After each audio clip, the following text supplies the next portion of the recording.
উত্তরার milestone school and কলেজে বিমান বাহিনীর যুদ্ধবিমান বিধ্বস্তের ঘটনায় নিহতের সংখ্যা যাচাই বাছাইয়ের মধ্যেই গুজব ও বিভ্রান্তিকর তথ্য সামাজিক যোগাযোগ মাধ্যমে ছড়িয়ে পড়েছে। এবার এসব নিয়ে মুখ খুলেছেন স্কুলের আগুনে পুড়ে যাওয়া হায়দার আলী ভবনের শিক্ষিকা পূর্ণিমা দাস। ঘটনার প্রত্যক্ষদর্শী এই শিক্ষিকা এই ঘটনা নিয়ে নিজের ফেসবুকে একটি পোস্ট দিয়েছেন। তার ফেসবুক পোস্টে তিনি গুজব ছড়াতে বারণ করেছেন। তিনি নিজেই আগুনের মধ্যে আটকা পড়েছিলেন। একজন প্রত্যক্ষদর্শী হিসেবে পূর্ণিমা দাস জানান, ঘটনার সময় দুপুর 1টায় ক্লাস শেষ হলেও কিছু শিশু অভিভাবকের অপেক্ষায় স্কুলেই ছিল।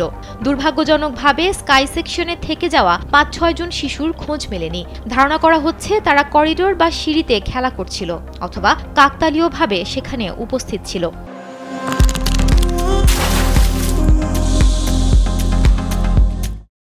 পূর্ণিমা দাস আরও উল্লেখ করেন, ক্লাউড সেকশন সবথেকে বেশি ক্ষতিগ্রস্ত হয়েছে, যেখানে শিক্ষক মাহরিন চৌধুরী ও মাসুকা শিক্ষার্থীদের বাঁচাতে গিয়ে প্রাণ হারিয়েছেন। গুরুতর আহত শিক্ষিকা মাহফুজা বর্তমানে লাইফ সাপোর্টে আছেন। পাশের ময়না সেকশনে কেউ মারা না গেলেও দোয়েল সেকশনের একজন শিক্ষার্থী মারা গেছেন। আহত আছে অনেকে। টিউবরোজ ও ওয়াটার লিলি সেকশনের সবাই নিরাপদে আছেন। পূর্ণিমা দাস নিশ্চিত করেন, দ্বিতীয় তলার 2টি শ্রেণীকক্ষ ও একটি টিচার্স রুম সম্পূর্ণ পুড়ে গেছে, যেখানে 10 থেকে 20 জন শিক্ষার্থী ছিল। তিনি জানান, বহু শিশুর শরীর পুড়ে ছাই হয়ে যাওয়ায় কিছু লাশ খুঁজে পাওয়া কঠিন হচ্ছে। সামাজিক মাধ্যমে লাশ গুম করার গুজবের তীব্র নিন্দা জানিয়ে তিনি বলেন, শিক্ষকরা রাজনীতিবিদ নন। তারা প্রতিটি শিশুর দেহ তাদের বাবা মায়ের কাছে পৌঁছে দিতে সর্বোচ্চ চেষ্টা করছেন। সবশেষে নিহতদের জন্য প্রার্থনার অনুরোধ জানান শিক্ষিকা পূর্ণিমা দাস।